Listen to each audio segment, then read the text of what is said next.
The night in the village was interrupted by some strange sounds. There were many houses around the village, which were located near the path near one of the rocks. Something very strange was happening in this mysterious house. This man was awakened by something, and when he woke up, he sleepily left his room. His body was covered with strange spots. He noticed something in his house. He bent down to see what it was closer. It turned out to be one of the large, dangerous, and poisonous centipedes. Just a few seconds later, he was already lying on the ground unconscious. Near his body and head, there were many of these most dangerous centipedes. This strange purple fog was spreading throughout the city at night. He also entered one of the rooms where a family was sleeping, namely a boy and his mother. At some point, the boy woke up from a strange sensation around him. He smelled the strange smell in this room. The boy did not understand what was happening here and tried to wake up his mother. But when he looked at her face, he was very scared. Her mouth was foaming. Tears were flowing from her eyes, and her body was also covered in spots. His mother asked her son to quickly leave this house. The boy was very worried about his mother and wanted to help her somehow. Suddenly his face also changed and his eyes opened wider. The boy then fell from his bed straight to the ground. His condition only worsened with every second. As it turned out, it was some type of deadly poison. The boy saw these centipedes crawling over his mother's body. Apparently, it was these centipedes that secreted this deadly poison. Suddenly, one of them began to quickly crawl towards that boy. The poor boy got very scared and started screaming in fear. She climbed onto his body and approached his face. This centipede managed to bite him on the neck, leaving him with a wound. The boy felt a deadly poison running through his entire body. He was in a lot of pain and he started crying even more because of this. The boy wanted his mother to save him, but she was lying on the bed, immobilized. She tried to raise her head, but her condition was very bad and her body had turned pale. Having bitten the guy, this scolopendra also began to crawl across his face. Several of her paws went right into his mouth. For some reason, he decided to bite this poisonous scolopendra in response. He began to spit out pieces of the dangerous insect. He saw his mother lying on the bed and looking at him. The boy cried and shouted for it to give him back his mother. Scolopendra fell to the ground and crumbled into small pieces. At that moment, the grandfather, who was in the house, heard screams and quickly ran to their room. When he went there, he saw a guy chewing on a centipede. Pieces of the insect's body crunched in his teeth. Grandfather did not understand who decided to do such a terrible act. The guy continued to crunch pieces of the centipede's body. The grandfather approached the guy and raised his head. Then he asked the boy to open his mouth. He took some medicine and gave it to his grandson. The medicine was needed to remove this deadly poison from his body. The man asked him why he spent Weijiang of returning Heart's loyalty on this guy. After all, he warned him. With his stubbornness, he ruined his own family, and he believes that this child will not be able to survive after this. His grandfather told him that his family, Baikwajigak, was small but had existed for 300 years, and they are able to resist the Chittik clan, which is always killing people with poison. The man told him to first cure the guy and then we'll see. Although, when everyone dies, it will not matter what clan he belongs to. He got angry with him and shouted, asking him if the meaning of life for him was not to die of hunger, then how was he different from an animal? He added that the Bikwachigak family will never bend to the Diok family. The man stated that the Diok and Yak clans come from the same tribe, but he is unlikely to save his grandson. Laughing, the man told him that, after all, he had given them a special centipede of 5 colors. Trying to save the guy, hearing this made him even more shocked. Grandfather didn't understand why he chose her. After all, there are several types of poisonous centipedes. Tears were appearing from the guy's eyes and saliva was dripping from his mouth. The man told him that there was no need to waste time because it was useless. The grandfather carried the guy out into the street. Then the man asked if he had anything last to say. Suddenly, the boy began to make sounds and show signs of life. By some miracle, the boy was still able to wake up. The man looked at him and saw that he was still struggling with the poison. The grandfather was near the guy, hoping that he would feel better. The boy tried to crawl when he saw this. The man told him that he would soon die, but he continued to fight for his life. He stated with a grin that he had no antidote for the scolopendra bite. Suddenly, the boy stabbed the man's leg with a piece of the centipede's body. It was a very sharp fragment with poison. The angry man realized that it was a centipede shell of 5 colors. He hit the grandfather with his very powerful force. He fell to the ground while his servants tried to help the man. He understood that he had no antidote to the poison of this centipede. He quickly asked for a sword from his servant. The man asked to cut off his leg here and now. After the blow, he screamed loudly in terrible pain. Taking advantage of the moment, the boy and grandfather were able to quietly leave there. The man got very angry about this. A man's severed leg lay on the ground. He asked his servants to catch them, but they were in no hurry to look for them. Then the man shouted for them to look for them now. They found some small cave and climbed inside it. The grandfather laid the boy on a small piece of cloth. He looked at his grandson with tears in his eyes. Suddenly the boy started coughing from something. After some time, he nevertheless spat out a piece of the fragment. It was a centipede shell of 5 colors. They say that if you eat the poisonous gland of a creature that contains poison, or take a pill, you can cope with the poisoning. He was worried about what would happen to the boy after his death. His strength ran out and he fell near the guy. After some time exploring the territory, the servants found traces. They, with torches, entered the cave in which they were located. They saw that the old man was already dead and that child was barely breathing, but he was still alive. The elder approached him and grabbed the boy by the hair.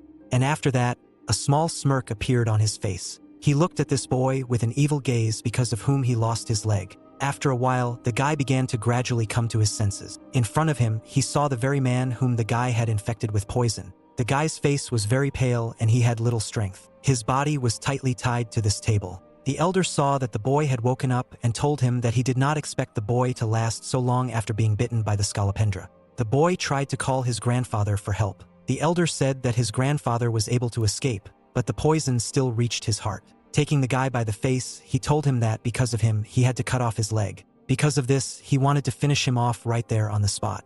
But he changed his mind. He came up with the idea to use the boy as a guinea pig. He picked up a black centipede. Its poison is not as strong as that of the 5-color scolopendra, but not weak. The guy watched this with fear and did not know what to do. The elder said that it was not logical to kill someone whose body had coped with such a strong poison. Scolopendra began to crawl towards him. He asked the guy not to twitch so that he would not drop the centipede. But the guy continued to twitch, for which the elder hit him on the leg with a stick. The blow was so strong that it could break this guy's bone. The poor guy started crying and screaming in terrible pain. The elder told him, at most, that he would not be able to walk. The next day came. The guy woke up again. He told the guy that he had gone too far yesterday and gave the guy something to drink. He told him that it was a special medicine called smart broth. It is brewed from the best ingredients. This decoction cures amnesia and improves memory. The guy asked why he needed it. The man stated that he was unconscious the entire time and he would not be able to conduct experiments. Suddenly, the guy felt very bad. The man reminded that refined pufferfish poison is added to the broth, and he added, which is designed for 10 people. With a crazy smile, he said that we continue to experiment. Weeks and maybe even months passed like this. Man Neo fed him broth every day and continued to conduct experiments. The results were recorded on paper. Under the influence of the broth, he could not lose consciousness. Therefore, while conscious, he felt excruciating pain from the effects of various poisons. What did he think on the fact that the impact of Hua Zhang's return of heart's loyalty is so strong? After all, the flow of blood and energy has stopped, and this prevents the poison from spreading. He took this factor into account, but apparently he is missing something. Taking out the box, he released a huge spider. This is the Paradise Widow with double dots. They are a very high quality and profitable product. Rod Sasham buys 5 of these spiders every year. One of the spiders began to crawl straight towards the guy who was tied to the table. Suddenly, this spider latched onto his neck. The elder noted that the guy was screaming loudly from the bite. Man Neo decided to add poison to Huang Box.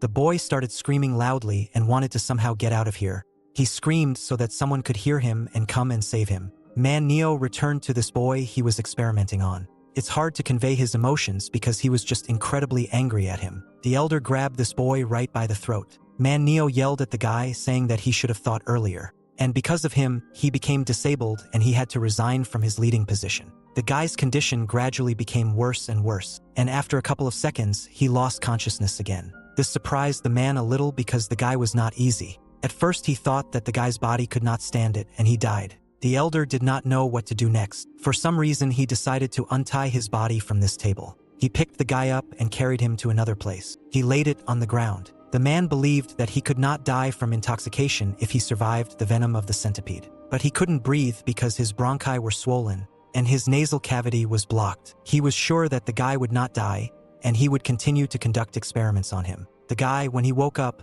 blood was dripping from his finger. The man said that the boy should thank him for transferring all his internal energy to him. He brought her inside Hell Bake Ho and then opened the passage to Heil Sotek. He survived, but needs to wait until he fully recovers. At this time, he was approached by one of the servants, who was a little worried. The servant said that today an inspection from Murim will arrive, and today there will be a meeting of elders, he should be present there. The elder was surprised, but still he agreed to go with him. He looked at the boy with his strange grin. The guy continued to lie immobilized on the floor. The man reminded the boy that until he dies, he will have no peace. He laughed and began to leave here for the meeting. He closed the door in the room where the boy was. After lying down for a while, the guy began to come to his senses. The blood from the finger continued to drip onto the floor. He was already able to get up and decided to sit on the ground. He was very weak, but he had enough strength to do it. The man was walking through a rather dense forest. He believed that the head of the clan would be drenched in cold sweat, and he won't just break, he will use the guy and create the best poison. He returned to the room where he was experimenting on the boy. While still on the street, he smelled a faint smell of poison and blood and decided to check what was there. Opening the door, he began to examine the room. Suddenly, Man Neo saw it. A huge snake rushed straight at him. He was able to catch it with his hands and prevent himself from being bitten. He did not understand where the viper came from, namely the Yujiri cottonmouth. He panicked as he glanced around the room. For some reason, the guy disappeared from the room. There were many different insects on the ground in this room. Also, there was a box with snakes. He couldn't understand how this guy had enough strength to get to his feet. He looked at some places in the room where he could hide, but did not find the guy. The man remembered that the guy's body was cut up, and he definitely had to leave a mark behind him. But at the gate, he saw no traces. He shifted the nightstand, hoping to find it. He looked for places where he could still hide. His gaze fell on this place in this room. The man threw out failed poisons and various garbage there. He thought that the guy hid there. He had already started to smile because he thought the guy was there. Laughing, he said that this was not a good place to hide. He came closer. In that place, the passage was too small for a person to fit. The man asked the guy to leave calmly. After all, he needs to continue his experiments. He began to move the board that blocked the passage. A sudden and sharp blow cut his face. This blow left him with a small wound on his face. This blow to his face was caused by bamboo peel. His condition began to deteriorate sharply. The elders realized that there was some very strong poison there. The elder fell to the ground and began vomiting blood. He didn't understand how a guy could mock him like that. He felt that this effect was clearly not caused by the poison alone, and he was planning something there. The man tried to crawl to take the antidote. He was angry with him. He was just a guy. How dare he do this? Lying on the ground, he saw a hand in a box, his face filled with shock and bewilderment. Suddenly, the guy started to crawl straight out of this box. He was bitten by a snake inside the box, but the snake's poisons no longer affected the guy. The guy looked at the man who was mocking him. The man seemed to not believe his eyes, didn't understand why the guy didn't leave. From the very beginning, he was hiding in the box. He remembered how the snake lunged at him from the very beginning. There was a whole box of these huge snakes, but he didn't check the box and started looking in other places. The guy sat calmly in a box with snakes, not making any sounds. He needed to find an antidote. After all, he could die if nothing is done. Poison continued to drip from the guy's hand. The man realized that he was poisoned by the poison that came out of Hellsotai. The guy began to leave the place where everything was happening. The man shouted at him that he would not forgive him for this. He asked him to stop now or he would catch him. But the guy, without listening to him, began to leave the house. His hand hurt after the snake's decree.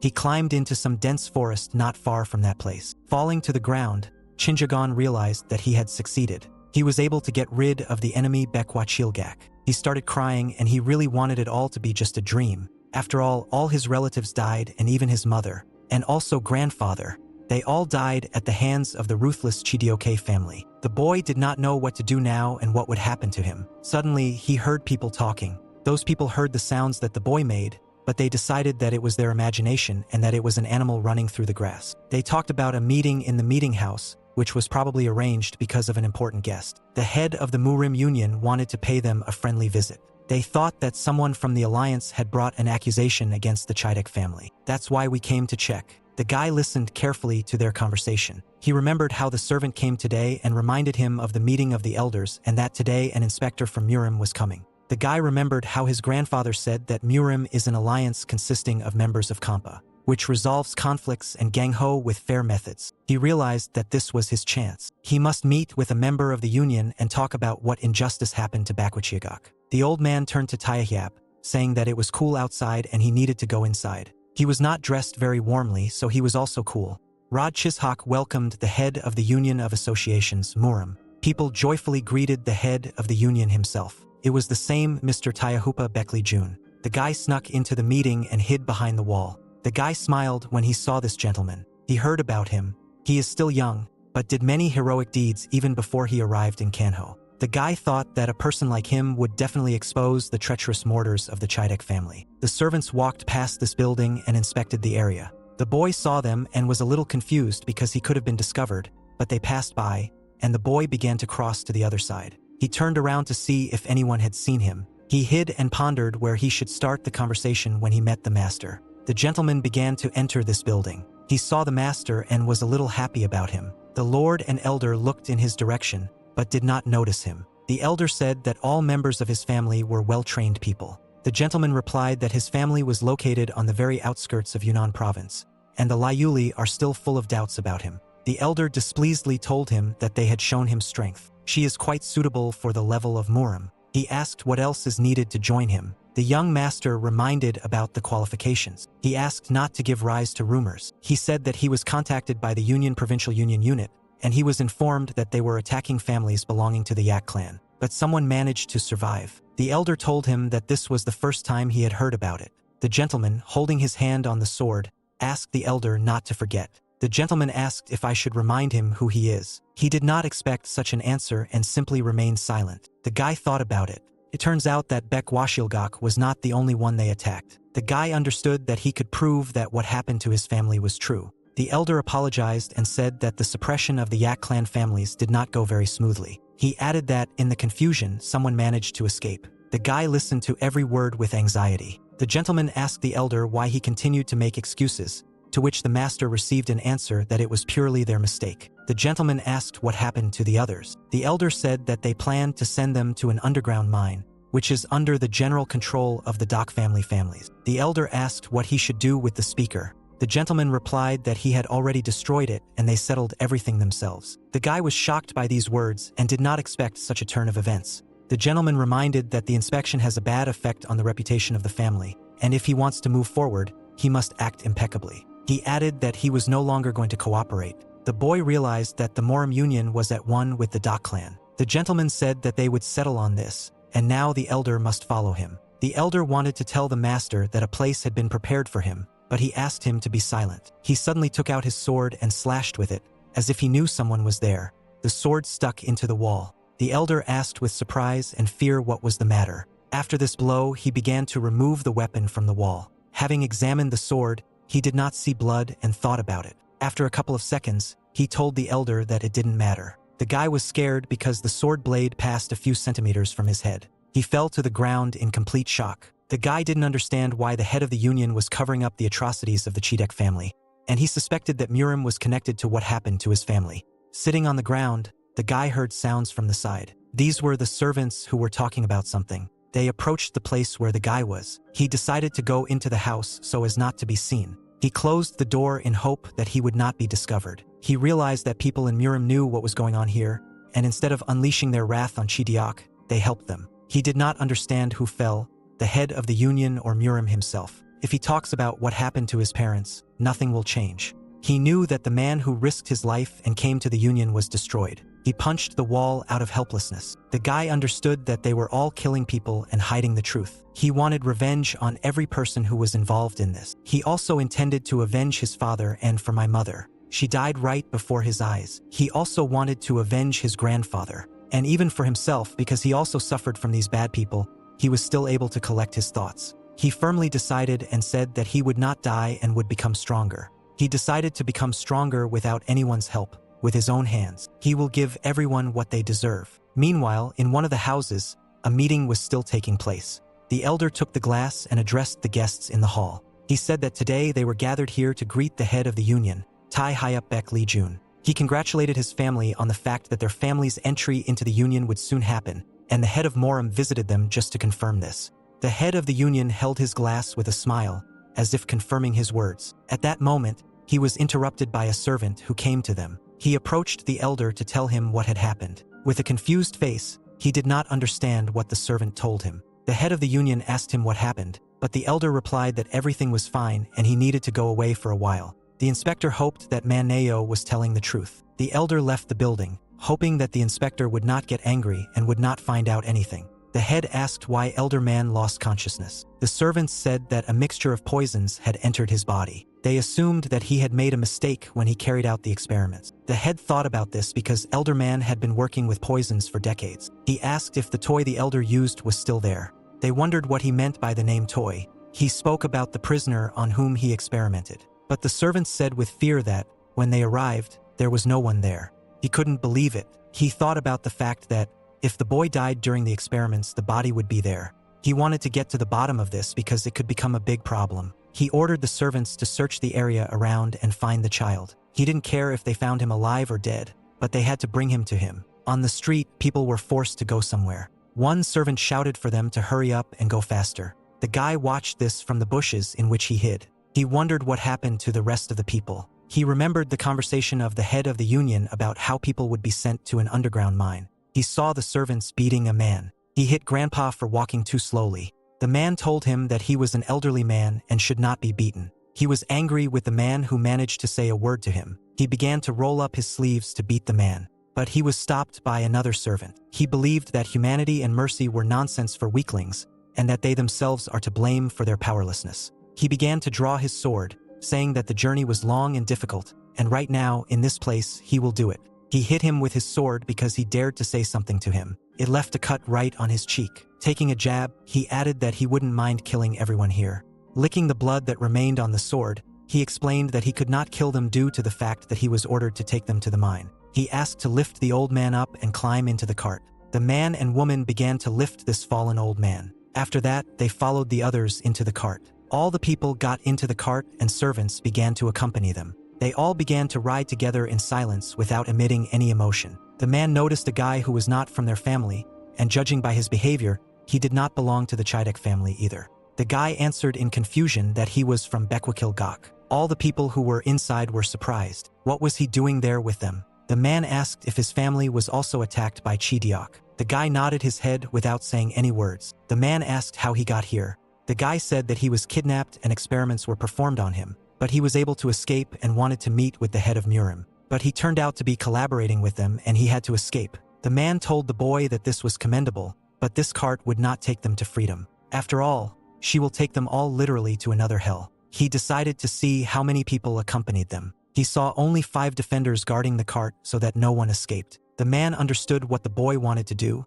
but he told him that it was better to give up. After all, that man, Tamaktedu, was an outstanding swordmaster. Therefore, they will not be able to escape so easily. In addition, most of them will not be able to use internal energy due to the power dissipation poison. He told the man that he had poison with him. The man said that it is better than nothing, but this is Chidek's clan. It won't be difficult for them to neutralize him. The guy said that his poison is much stronger. The man asked in surprise what kind of poison this is if he is so sure of it. The guy told them that he was able to get here because he poisoned his tormentor, who attacked their city with this poison and killed everyone. The man asked who it was. His answer was the name Manyo. All the people were surprised by this because he was able to cope with the person in charge of Chidiok. The man wanted to know where this poison of his was. The boy began to unroll his sleeve. He put his finger in his mouth to get his saliva. He showed the finger that had his poison on it. Even to the eye, it was clear that his saliva contained pure poison, and it was undoubtedly fatal. The man could not believe it, that the poison was contained right in his saliva. The guy said that this happened because he swallowed a centipede of 5 colors, which was set on his family. After this, poisons have no lethal effect on him. Man Neo knew about this and he tried different types of poison on him. He told what experiments were carried out on him. I also remembered the potions and poisons that he poured on him. He told his story, everything in detail. Even the way the poison came out of his finger along with the blood. The man asked if he could examine it. He began to examine this guy. All the flows of blood and energy in his body were blocked, from tangent all the way to heel Sotek. It only had one thread running. This shocked the man. It turned out that all the pain he endured gave him strength. The poison in his tangent comes out of Hell Sotek. The guy believed that with the help of his poison, they could escape. But they doubted what if this plan didn't work and what would happen to them. The girl said that if the plan fails, they will die. And now they were being taken to the mine, where at least they wouldn't be killed. The work there will be terribly difficult, and is it even worth the risk? The men pondered this plan and whether they should do it at all. The girl did not want to take risks, but the guy said that once he got into the mine, it would only become more difficult every day. He didn't understand why live like this in order to survive for a couple more years. The girl's face changed from this boy's phrase. Even the men were completely shocked. The man said that the boy was right and one should not sit idly by.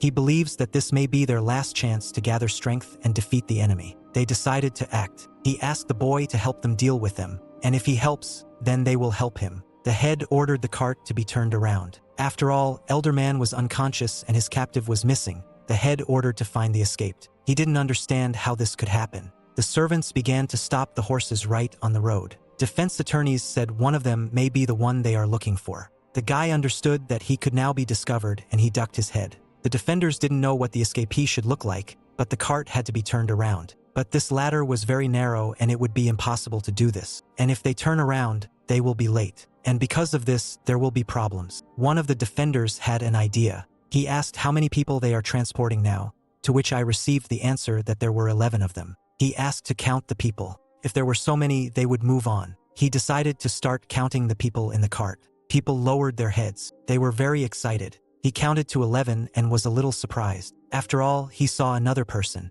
There was one extra person in the carriage because there were 11 of them, but there were 12. The guy realized that he would be discovered right now. He asked where they hid the prisoner. The defenders pulled out their weapons and began to say, laughing, was this their humanity? He took out a sword and threateningly said that now they would not reach the mine. And he has a reason for this. The guy knew that the poison was not omnipotent, but the plan was to use it by hitting the weak spot. Therefore, he needs to wait for time to attack. Chi Diok reacted faster than he expected. The guy didn't know what to do now, but the man put his hand on his shoulder. They glanced at each other. Another man started shouting that he had hidden among them without permission. He said that they would hand him over if they spared them. The defender thought it was him and swung a blow at the man. He cut him in half with his sword in one powerful blow. Other defenders did not understand why he did this. The man's severed body fell back into the carriage. Tae-do told them to tell the chief that these people had only problems, and they hid the prisoner, killing them. The matter would be over.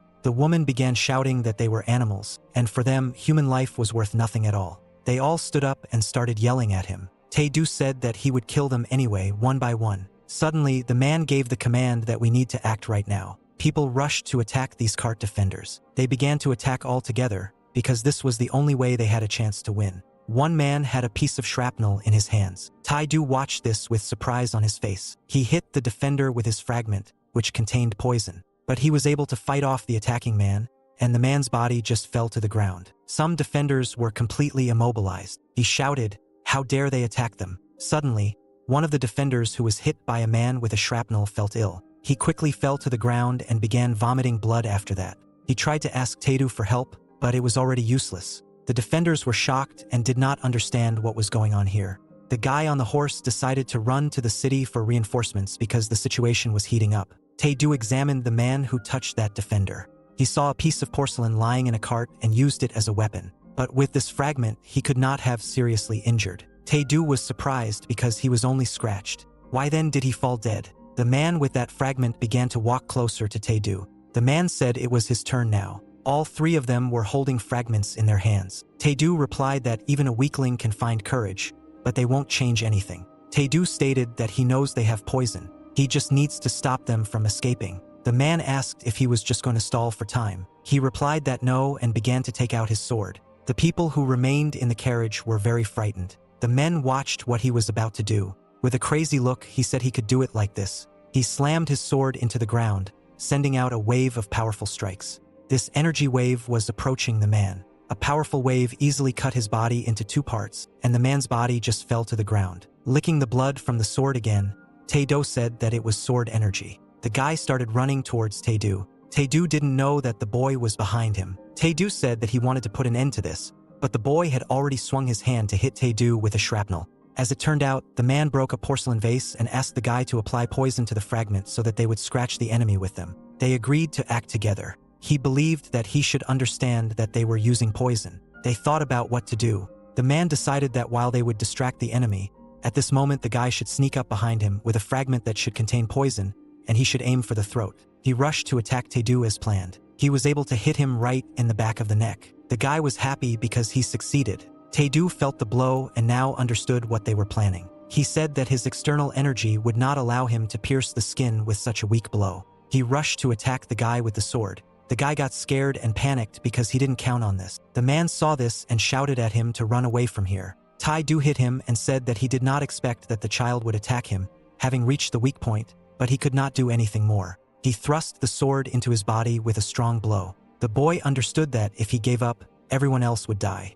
But he can still do something. He took the sword out of him and believed that he would die. The men rushed to attack Tai-do with shrapnel. At that moment, he licked the blood of the defeated boy. People all rushed together to attack Tai-do, but in response, he simply smiled at them. He took his sword, which was already covered in blood. The man screamed in fear that he didn't have to do this. After all, he saw the guy lying on the ground with a wound. But the guy did not die after a strong blow from the sword and began counting down from number 1. Tai-do began to fight with whoever attacked him. There were quite a lot of people who attacked Tai-do. Suddenly, there was a very powerful blow that scattered everything around. A lot of dust formed around the impact zone. But after the blow, this man remained alive. In this fog of dust, he was still able to open his eyes. And after that, his eyes began to water a lot. He saw his entire family destroyed. Tai-do began to approach the man. He said that he was the head of the family. He licked the blood from the sword and asked how he felt when he saw his whole family dead. The man burst into tears. Tai-do had to find the prisoner and he asked, which one was it? Tai-do heard the number 7 behind him. He looked back and saw that the guy was still alive. The guy counted to 8. He was in very bad condition. Tai-do, angry, asked why he was counting. The boy counted to 10, saying that it was time for Tai-do to die. Did he say the guy was talking nonsense, or did he have problems in his head? He began to approach the guy to hit him again, but suddenly, blood started dripping from him. The man watched in surprise what was happening. Tai-do realized that it was a deadly poison. He started vomiting blood and poison from his mouth. He didn't understand how he was poisoned, because the guy didn't even touch him. He wanted to ask the guy how he could do this. The guy showed him his hand with poison dripping from it and told him that he himself had swallowed it. Tai-do didn't understand why he had poison in his hand and how could he swallow it. He remembered that when he hit him with the sword, the guy grabbed the sword with his hands to apply poison to the sword where his blood was. At this time, he licked the poison that was on the sword. Tai-do was angry with the guy because he was able to use poison on him. The guy told him that he noticed his habit of licking the blade of his sword, so he applied poison to him. He defeated him with cunning. After all, otherwise he would not have been able to do this by force. Tai-do asked for an antidote and he would recommend it to the Chido clan. But the guy said that he mercilessly destroyed the weak, and now he asks for salvation. And the guy swore an oath to take revenge on Chiduk. For mercy, he must beg another. Behind him was the man who was the head of the family. He swung his sword at him. The man didn't understand how they dared to do this. Suddenly, the boy began to fall and lost consciousness. After some time, he opened his eyes and saw that he was being carried on a horse. The guy had already woken up and didn't understand where they were taking him. The man said he patched him up a bit by bandaging his wounds, and in the near future he doesn't need to overexert himself. The boy thanked him, and the man said that with his help he was able to avenge his family. But the boy burst into tears because he believed that if he had not climbed into their cart, perhaps everyone would be alive now. But the man said that this was not so. They would not live like slaves. It's hard to accept this outcome, but you have to. They were willing to take the risk. The guy understood that Taediak was dead, but the Chidiak clan was still alive, and it was they who had to pay for their actions. He said that he would definitely become stronger. The man said that he would succeed, and he asked to avenge them. The man handed him a rope to control the horse, and added that a group of pursuers would most likely be sent after him. Therefore, he should under no circumstances stop. And at that moment the man let go of his hands from the rope, and this man began to fall backwards from his horse. His last words were a request to the guy to urgently leave this place. The guy burst into tears a little because he was left completely alone. The man began to close his eyes, and he fell to the ground at very high speed. The guy was very saddened by this because he had to be left alone. He was never going to forgive this Chidiak family, and he was definitely sure of something. He firmly stated that he would not give up until he destroyed every single one of them who was involved in this. Arriving at the place, the servants were shocked by what they saw. They didn't understand what happened here. The head of the family, Chiduk, did not believe that they had missed one prisoner. He asked the servant that Tai-do was in that place. He also heard that Tai-do died. His gaze immediately changed. The head was furious. He spent so much effort to achieve what they have. He does not want his efforts to be in vain. He said to find the prisoner at any cost. He added that they should keep everything secret. At this moment, the head of Murim came out. He asked if it was true. The head did not expect him to leave the hall. He explained that the drinking was not very good, and tomorrow at dawn he would leave them. The head said that they would sort everything out. They just needed a little time. The head of Morim said that each clan that is part of Morim is its support, and he doesn't need a support made of sand like his. Moreover, if they continue to behave like this, he didn't have time to finish. The head said that they would definitely capture the prisoner. He asked for another chance to prove his usefulness to the Morim clan. He agreed, stating that this was the final exam. If they fail, then the Chidiak family may not have a future. The head was very excited about this. He began to quickly walk to someplace. He abruptly entered one of the houses in the city. He was looking for Elder Man. They saw him on the bed. The elder had already woken up, but his condition was bad. The head decided to tell him about the situation that happened. He said that the child he was experimenting on escaped. The elder was angry that the guy managed to escape. The elder began to scream loudly in anger.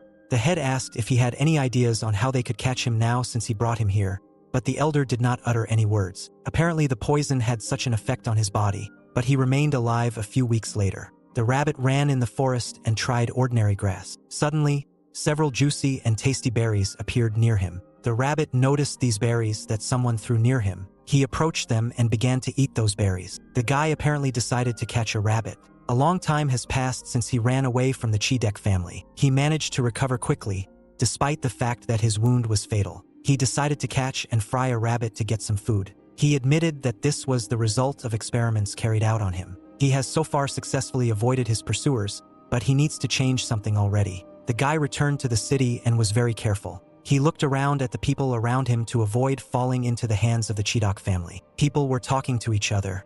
He saw a woman walking with a child. They were heading towards him, but passed him by. The guy was a little upset, remembering that he had lost his parents. He looked around and did not see anyone from the Chidiak clan. He was wondering where he should start and decided to first collect information about them. The guy started entering a street restaurant. The woman who worked there greeted the guy. He asked if she knew if there was a family or clan in the area that would take him as a servant. The man who was eating was listening to the guy. The boy said that his house was attacked by robbers and he was left completely alone without money. The woman said it would be better for him to go directly to someone of good stock. And this area is ruled by Mr. Yang and he needs to find him or the family from Yunnan. He asked if she was talking about Chidiak's lineage. The man told the guy that they wouldn't take a child to Chidiak. And besides, it hasn't been calm there lately. But the guy wanted to know why they wouldn't take him. The man was surprised that the guy didn't know about this. The man said that the Yak clan attacked the Chidaki clan, and he added that many people suffered there. The guy realized that Chidak was making innocent sheep out of himself,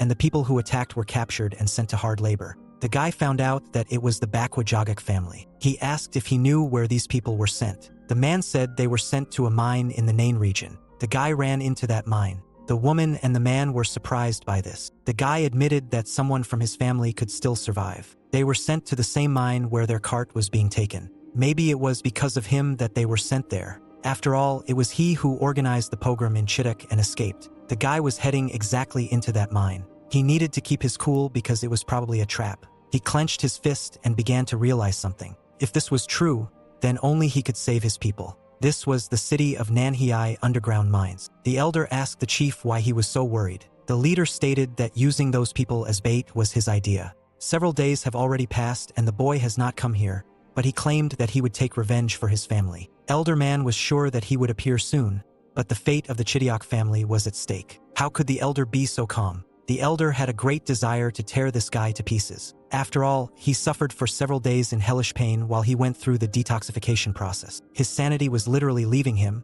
but he did not forget who the guy was who had taken his leg and eye.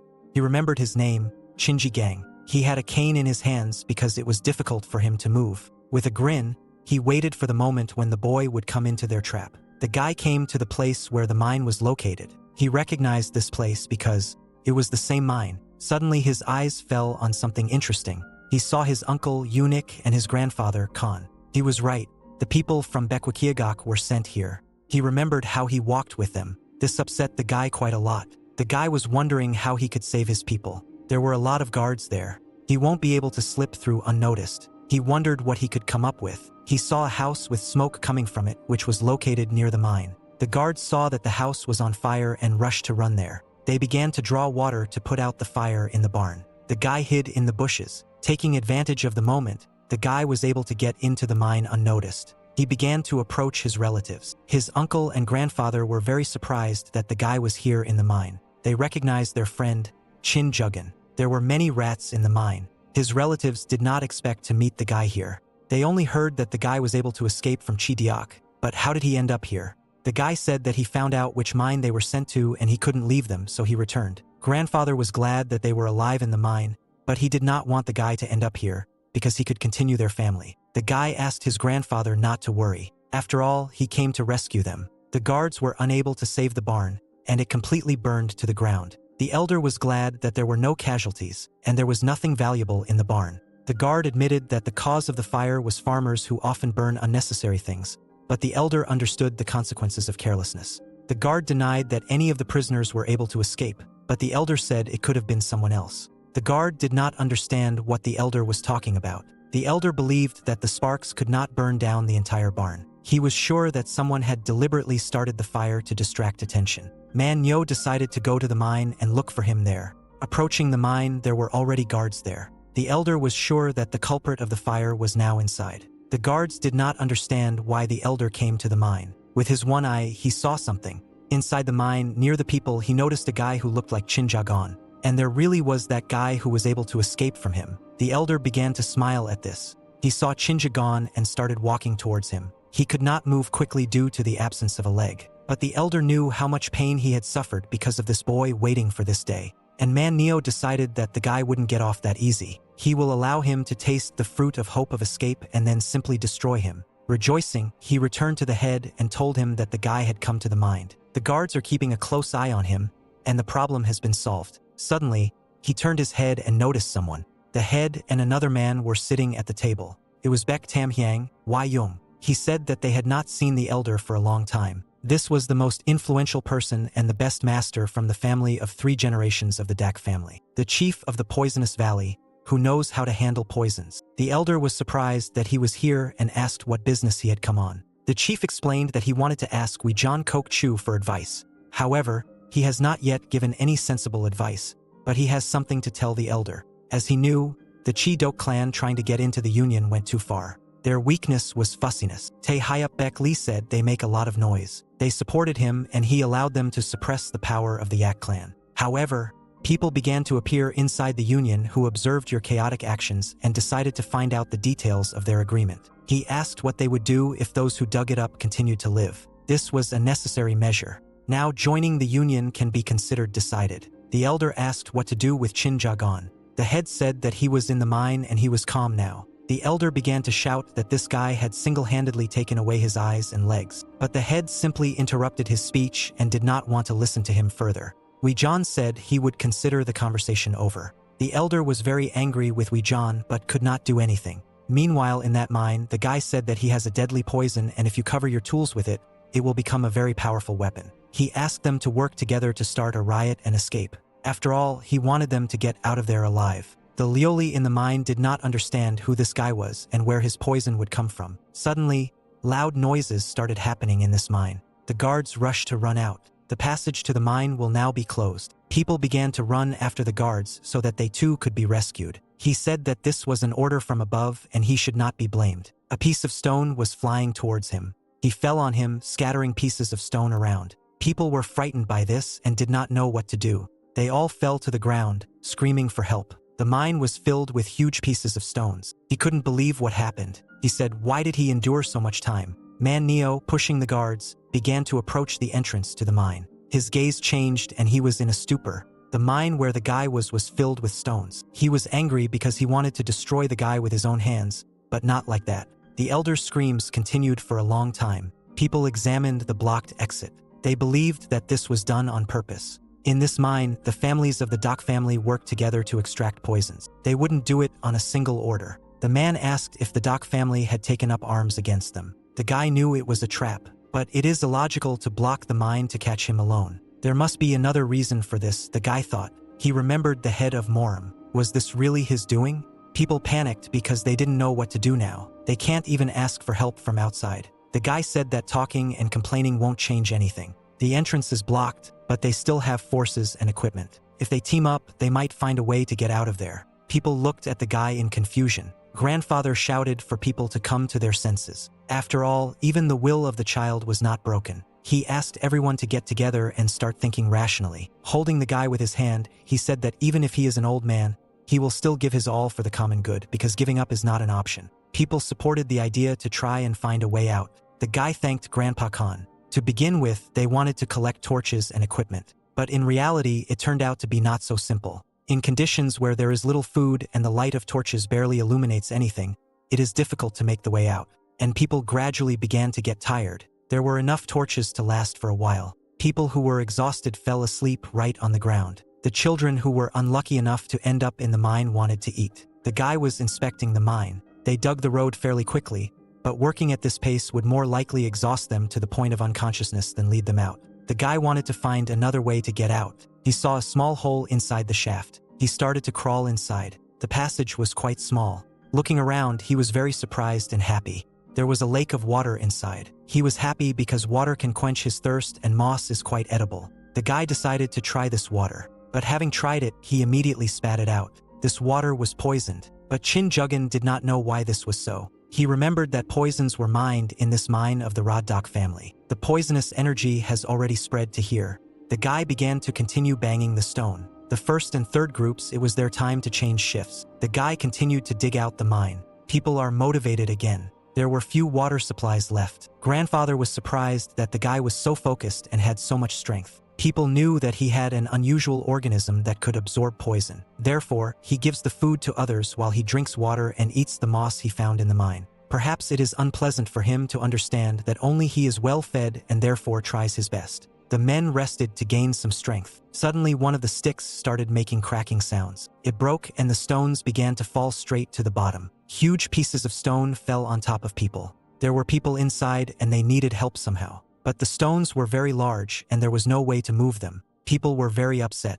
It was too dark to put up a support beam. They had practically no food or water left. The man believed that this would all end here. People began to cry a lot with grief when they saw this. But the sounds of digging did not stop and only continued. They looked in that direction. Their faces were sad. The guy continues to dig out this rubble to get further. Grandfather approached the guy and said that alone it would take decades. But the guy could not be stopped because he was still alive. Grandfather realized that the guy, in principle, did not know how to give up. People listened carefully to their conversation about this. Grandfather said that he was the head of Songhuan Valley. He wanted to leave something for posterity. He watched him for a couple of days and he could trust him. Grandfather asked to listen to his last wishes. The guy's face was surprised. The woman also wanted to pass on the skills of her family to young John. Another man also wanted to pass on his silk weaving ability. All the people gathered around the guy. They wanted to pass on their knowledge to him. Another grandpa shouted that he was just a child. They all wanted to shift all the responsibility onto his shoulders, forcing him to bear a heavy burden for the rest of his days. He compared it to being shackled. The guy said that everything is fine, and now his life does not belong only to him. He counted all his relatives who died at the hands of the Chidiak family. He was indebted to everyone who lost their lives because of him, and he also wanted the deaths of these people not to be in vain. He must overcome his powers to take revenge on everyone else. He believed that his journey would not end here and that he would get out and survive. He wanted to make those who did all this to them pay. He added that he would be able to show them what hell was, so he would gladly accept their offers. After a while, during training, the man knocked the guy out of his hand's training weapon, and the guy just fell to the ground from a slight blow. The man asked if he could stand up. The guy was still able to get up. The man will offer to end their training here because he should rest, but the guy picked up a stick and wanted to continue training. There was already a little sweat on the guy's face. The man was surprised because the guy has incredible concentration. The guy was engaged in the art of honing internal energy. The man also showed him speed training, also showed him the technique of throwing various weapons. The woman explained to him the method of making miraculous medicines and even the skill of combination. For several days, he tirelessly studied the secret techniques of each clan. His learning speed was impressive. They had not yet finished training, and at that moment Jugan was called. The girl approached them and suddenly began to cry. At first, they did not understand what was happening and why she started crying. Grandfather was lying on the ground and called the guy to him. The old man was glad to see the guy because he wanted to talk to him. The guy held his grandfather's hand. He asked him how he could cope with everything alone. He apologized for not being able to keep him safe and for not being able to be there.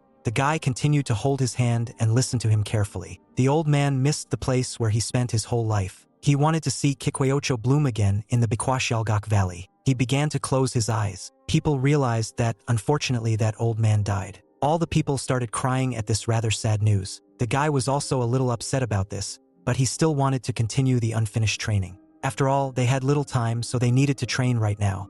Meanwhile, somewhere on one of the city streets, someone was humming different songs in his rather sad voice. It was the same elder man, Neo. He was sitting near the mine, which was blocked together with Chinjagon. The guard said that he had been spending his time like this for 2 weeks already. Reason finally left him. He drank himself to death because he wanted to destroy the guy, but his plans failed. He broke the bottle out of anger. He didn't know what to do now. He decided to get up and walk a little along the street. Suddenly, something interested him in that side. He looked at the entrance to the cave where he broke the bottle. On the water, he saw strange waves from vibration. He couldn't believe it that there were actually vibrations on the water. The vibrations occurred due to the fact that there were people inside the mine. He was very happy about this because the guy was most likely alive. Elder Man Nyo understood that he would still be able to take revenge on Chinjaga now. And this guy shouldn't have died just like that. He was very happy about this. Some reached their breaking point in this sad mine. One by one, people died of hunger while the guy continued to work. People were already very exhausted and wanted to eat. The men were already lying on the ground, practically unconscious. And the guy continued his work to achieve success in his path. The woman asked him to take revenge on Chiduk for their Yangjam family. The man also asked the guy not to forget what they taught him here. It didn't take long before he was completely alone. Chinjagon heard strange sounds that came from an unknown place. In fact, in principle, there were no living people left in the mine except him. The guy was thinking about what kind of sound that could be there. A lot of time has passed and winter has already begun outside. The elder came to the mine site again to inspect the entrance to the mine. Many people thought he was crazy, but it was enough for him to just hear the guy. He believed that it would take him 5 years, maybe more, to get out of there. Elder Man Neo was already looking forward to their meeting. The guy, while in the mine, was tearing up the moss and grass that grew there. He fortified himself with poisonous water and herbs. It wasn't the best food, but it kept the guy alive. He also continued his daily workouts to become stronger. He did breathing exercises and controlling the body from the inside. And while training, the guy continued to gradually chop stones every day. This was quite difficult for him physically, and loneliness also ate the guy up mentally from the inside. He often cried because of this because he was left alone in the mine, and he needed to spend a lot of time to get out. But every day he continued to chop stones in order to get out faster. Time passed very quickly and it flowed like a river. 8 whole years have passed, and one night when the moon was shining very brightly, the guy was finally able to do it. He broke the last stone and was able to get his hand through. He cleared the entrance to the cave completely and went outside. And for the first time in many years, he stepped onto the ground. He saw everything he had not seen for so long, such as the moon, the sky, and even trees. He was very happy about this, and after such a long time, this surprised him. But also, his desire for revenge was simply enormous. He is back now in the form of Sura. The elder, meanwhile, continued to attack different people. They, together with their guards, attacked one family. They started to burn houses in their village just like that. There were many people killed and their bodies lay on the ground. They tied the people up so they couldn't escape. The attackers said that it was naive of them to believe that they would not find out where they were hiding. The girl said that the head is the same savage as he was before. She asked him if he really wasn't afraid of heavenly punishment. Chief Chidok said that he dealt with 20 births with his own hands. The head grabbed her face with his hand, and he asked, "Where's this punishment?" He asked to tell me where the secret books of the Hongyak clan are. But the girl spat in his face. The girl said that all they can do is steal and kill, and Moram doesn't care about that at all. And since when did the Union become a place for uniting worthless rabble? Out of anger, the head kicked the girl. The blow was strong, and the girl fell to the ground. He was angry with this girl. He didn't understand how she dared to open her mouth if she didn't know anything. He hit her again because she is not allowed to spit in his face. One servant, who at the same time was also a warrior, turned to the head. They found secret recordings. The head said that there was no point in hiding them because they stole them anyway, and they will find excellent use if they value them so much. The head asked the girl to also say thank you for the fact that their achievements would outlive their clan and pass on to the Chidek clan. He started laughing with the girl, and the servant asked the elders, what should they do with the captives? The head believed that these people alive could create unnecessary problems for them, so they needed to be killed. The girl began to cry and prayed that someone would punish them for all their atrocity. Houses in the village continued to burn. At night near the house of the Chidok family, the head asked for more drinks. The servant reminded him that he had already drunk a lot and should not continue. But the head was angry with him because the servant was not asked this, and he had to bring the drink. He continued to pour himself a glass. He understood that there are masters who, without making any effort, keep everything under their control. He wanted to live just like them. He thought that this would be the case when he entered into an alliance. His plans were ruined. The leader believed that because of Elder Man Neo, they lost everything they had. He was very angry and hit the table with his hand. He considered his options for what to do next. The head just didn't want to give up, and he didn't care what others said. If his path to what he wants is so far, he needs to find a way to shorten this road. All valuable books of small clans will pass into the hands of the Chittick family. He will seize any opportunity. A strange fog was spreading in the room. He continued to sit at the table and after some time, fell asleep. When he woke up, he didn't understand anything. The thoughts in his head were kind of a blur. A couple of seconds later, he saw his hand, which was covered in blisters. He was scared and didn't understand what it was. He began to run to his servants to find at least someone, but his look was very confused by what he saw. Lying on the floor were his servants who had the same symptoms. Some of the servants were foaming at the mouth. Some servants remained alive. They began to call the head to them. They said that when they woke up, they found it on their bodies. They asked with fear why this happened. The head thought about the symptoms. There was profuse sweating and red blisters, a dullness of all sensations, which he at first attributed to intoxication, and came to the conclusion that these were symptoms of poisoning with the cinnabar mineral. The head asked if they had an antidote. The servants said that they mined it in that blocked mine, and there should be some left. He ordered them to quickly bring it here. The head admitted that someone had made a mistake when working with poisons. Standing outside, his attention focused on the forest. It was from there that this poison was coming, and someone attacked them. Someone had the courage to do this. Near the cauldron from which the poison was coming stood that guy Juggin. The poison was not used on the guy. He has matured noticeably. After all, he already had immunity to poisons. Coming out of the mine, the guy cried. The night air hurt his skin, and the light of the bright moon blinded his eyes.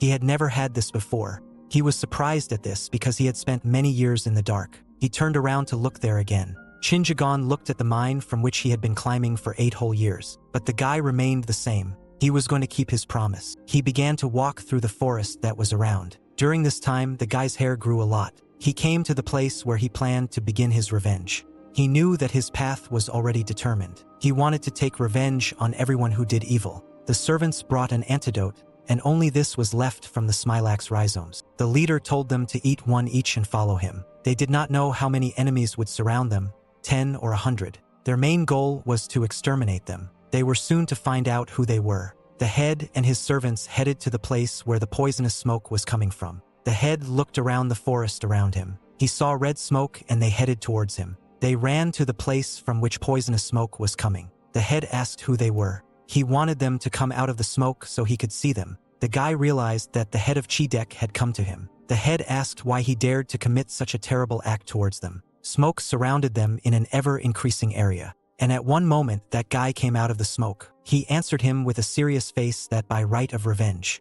The guy said that he was Chinjagon, and he came to take revenge for the Yak clan. The head was surprised that someone from his family survived. He didn't think their family was characterized by self-confidence. He wanted to know where the others were. The guy, being in the smoke, remained silent. A couple of seconds later, he replied that he was alone. The head and servants were surprised at this. Chief Chidiock thought it was just a joke and asked what he could do alone. The guy was surprised because they thought he was joking. The servants and their leader stood silently and listened to the guy. He didn't care what the guy said, and he decided to find out when he dealt with him. He noted that setting the cinnabar on fire and releasing smoke was a good idea, but he was still young and knew little. After all, cinnabar is a poison that the Chidek family worked with at one time, and the Chidek family had antidotes. They rushed to attack the guy with swords, saying that he would regret that he openly opposed them. The guy stood still while the servants ran at him, but suddenly those servants felt bad. Their eyes became dim from the effects of this poisonous smoke. He made a blow with his sword, but the guy ducked down and was able to avoid the blow. At that moment, the guy took out his knife. He plunged the knife into the first servant to attack. He began to fall to the ground, screaming in pain. The battle did not stop there, but only continued. The second guard began to attack the guy and swung his sword at him. But the guy, thanks to his training inside the mine, was able to stop his blow. The security guard didn't understand where this guy got this equipment from. The guy used his technique and threw the attacker away. The head ordered his guards to attack all together. Doubt and fear appeared on his face. The guy alone dealt with all the defenders. He found this very strange. After all, his speed and blade skill are a match for a beginner. He clearly had no experience in battles because he could not even dodge the blow. The head was surprised and did not understand. But why was this? One after another, they attacked this guy. There were many more of them. The guy also applied the throwing technique he had learned. Small balls flew straight into the warrior's eyes. This technique stopped him, and the servant began to fall to the ground, holding his eyes with his hands. The guy dealt with every attacking warrior. The head couldn't understand why they couldn't catch him then. He pushed his servant aside, angry at them for taking so long to fight some guy, and they should be ashamed because they could not detain him. He decided that he would deal with it himself. The head rushed to run towards the guy with lightning speed, leaving trails of dust behind him. He wanted to grab the guy with his hand. The head had not fought for a long time, but he was sure that he could easily deal with this guy. The hand was already approaching the guy's face, but he instantly retreated and the head began to fall to the ground. He didn't understand how this happened. He fell to the ground with a loud impact. The head felt strange, and his face began to swell again. It looks like he was at his limit, the guy said. He recalled that cinnabar poison affects the senses and ultimately leads to death. He asked if they really thought they could neutralize him. The effects of the poison began to manifest themselves on each warrior. They screamed in unbearable pain. The head said, "How is this possible?" because they ate Smilax rhizomes. And the boy asked them to remember what happened in the beginning. After all, when they came here, he was not burning cinnabar. It was green tea leaves. The first thing to consider when eating Smilax rhizomes is problems with the liver and kidneys. Anyone who has them should not take them. Secondly, if you use green tea leaves, the medicinal properties of Smilax rhizomes will lose their potency. The guy did not expect to defeat them by force, so he was simply biding his time so that the poison had time to manifest itself. After all, he had been preparing for this day for 8 years and he had enough knowledge. The head felt very bad and his strength gradually left him. He didn't want to die like this because he was only following orders from above. He asked to make a deal with him. If he gives him the antidote, Chidiak will help him restore the Yak family. But the guy said that he did not have an antidote because the poisons had no effect on his body. The head didn't understand how this was. The guy reminded him of the cinnabar mine and that he had been there for 8 years. He remembered what the guy was talking about. This is the boy on whom Elder Man Neo conducted experiments. He didn't understand how he managed to survive there. The guy said that the Yak clan no longer exists, but besides his family, there were a huge number of families that were killed at the hands of Chidak. Therefore, the families of the Dak family must answer for their deeds and disappear from the face of the earth. After all, no one was going to judge them, and Chinja Gang decided that he would be the one to do it. The guy decided to move on. Around him was the Chidak family, which was destroyed. Every protector who belonged to the Chidak family lay dead on the ground. He entered their huge house, which was previously heavily guarded. He remembered his loved ones who died because of the ores of the Chidak family. His mother, grandfather, father, and others, they were all brutally killed by the Chidak family. And Chinja Gang finally fulfilled their wish. 8 years later, he was finally able to take revenge on them. The Chidak family paid with their existence for their deeds. However, her disappearance did not mean that everything was resolved. He entered Chidiak's house and saw a closed box. He opened it to see what was there. There were records and books that their family took from other clans. The only reason the Chidiak family had any power was because of the support of the powers that be in this world, and their family was just a pawn in the game of a rotten bunch of people. He began to read the notes. There were many different books there that interested the guy. It was already getting a little dark outside, and the sun was about to set soon, and the guy continued to read different entries. On the pages of one book, he noticed an interesting thing. According to an agreement between the families of the DOK clan, the owner of the DOK Waijong Valley, in order to dispel Beck Li Jun's worries, tripled the explosion of the mine. The guy was surprised by this information. It turns out that the families of 3 generations of the Doc family were involved in what happened. The guy remembered the man's words that the mines were under the general management of the entire clan. Many people died in the mine because of Doc's hatred, and the decision to close that mine was made not only by Chidok's family. He decided to burn down their house, and if the Doc family is not stopped, people will continue to die at their hands. Ever since he emerged from the mine, this has been his mission. Blood for blood, he wanted to uproot the Dak family, and after that, take revenge on Morim. On the street, in one of the gazebos, someone was giving a lecture about the body and poisons. He said that the heart is protected by the liver, which takes the first blow. Therefore, if you use a poison that attacks the heart, the liver will begin to deteriorate first. The disciples were surprised by this. They thanked the teacher for this knowledge. He believed that they were overpraising him, because he said that his knowledge was superficial. But the disciples denied this, telling him that he was the best at poisons. It was Elder Man. Next time, he wanted to tell the students about determining the type of poison based on the degree of liver damage. The students thanked him and said goodbye to the teacher. Having finished the lesson, the elder walked around his palace. A servant turned to him, saying that the head of the union was calling him. The elder, without uttering any reaction, decided to remain silent without emotion, and he decisively went to the head of the union, Morim Union of Associations, a branch of Huguang County. He greeted the head of the union. He stood on the balcony and a bird sat on his hand. He remembered that he had been promoted and should call him Bake Li Kok Chu. The head of the union noted that he was slow, but the elder said that he was in a hurry to get here as best he could, and besides, he had a problem with his leg. He asked what issue he called him for. He had news that might interest him. He received a letter from Yunnan province. He tossed it to the elder. He looked at the letter. It was quite small. After reading it, he was shocked. His family was wiped out and Chi Diok's family home was burned down in just one morning. And since Chi Diok's family is part of Marine, he couldn't turn a blind eye to it, and he needed to clarify what exactly happened there. The elder began to laugh evilly. The head of Morim was surprised by this. He began to laugh even louder as if he had lost his head. The head of the union asked what's funny about this. The elder explained that it looked like the guy had returned. Chinja Gang, for whom he had been waiting for so many years. He assumed that he should appear soon, but he could not think that he would show himself so boldly. And the first person he dealt with was his worst enemy, the Chidek family. But the head of the union recalled that the Chidiok family was weakened due to the fact that the elder hid the manuscripts and medicines. Anyone could have dealt with it. The head believed that it was unlikely that a child who spent 8 years in the mine was behind this. The likelihood of this happening is extremely low, but the elder believed in it. He didn't destroy Chidiok so he could have bait for the guy.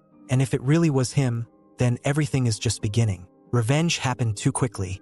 It won't be enough for him. The elder asked the head of the union to entrust him with the investigation and let him figure it out. The head of Marima did not know whether he could be trusted or not, but he still agreed to it. He threw the silver tablet onto the ground, which grants him rights equivalent to a researcher of the Morim Union. He thanked the head for his trust because it was a responsible matter. The elder told him that if one day the day came when he was given a great gift, the elder would hope that he would not forget his servant. He thanked him again and began to leave, but when he tried to open the door, he could not do it. He turned to the head and he wanted to tell him something else. He reminded him that no matter what rank he was now, he had to watch his language.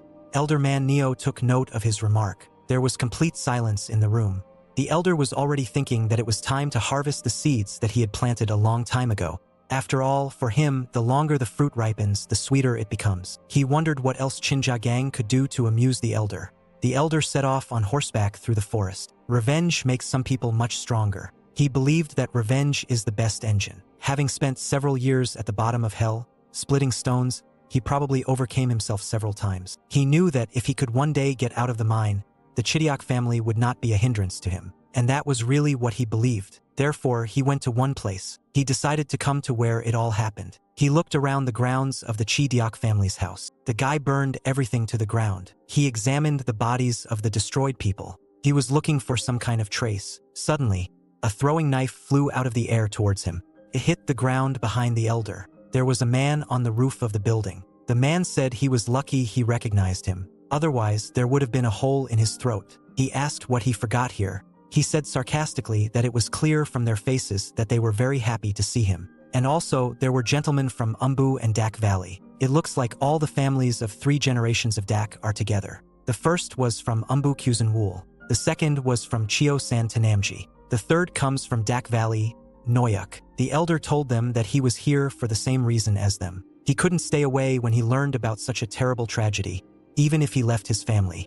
But Dak is his roots. The elder said that Morim allowed him to investigate the matter. He arrived here as quickly as possible to catch the culprit. The man Noyuk knew that he had hidden something that belonged to his family. He went down to him. The elder explained that the union had come to the conclusion that he was not involved. But the man knew that there they were simply covering one of their own. He started yelling at him, but Ku Sangwoo stopped him. He asked him to relax, and if Counselor Man had come to investigate the matter, then the union had paid attention to it, and they need to take advantage of the opportunity and figure it out quickly. Elder Man thanked Tai Yup Ku for his help. The man, to Nam Jhi, asked what the union thought about what happened. The elder said that, in Morim, they believed that this was the work of the opposing Kakshapekli family. The man was surprised by this. Yuk didn't understand why Dok's family always gets it. They should have gone against this Bekli Jun right away. The elder told them that everything would become clear when they caught the culprit. Ku Sangwoo asked what he had already found out.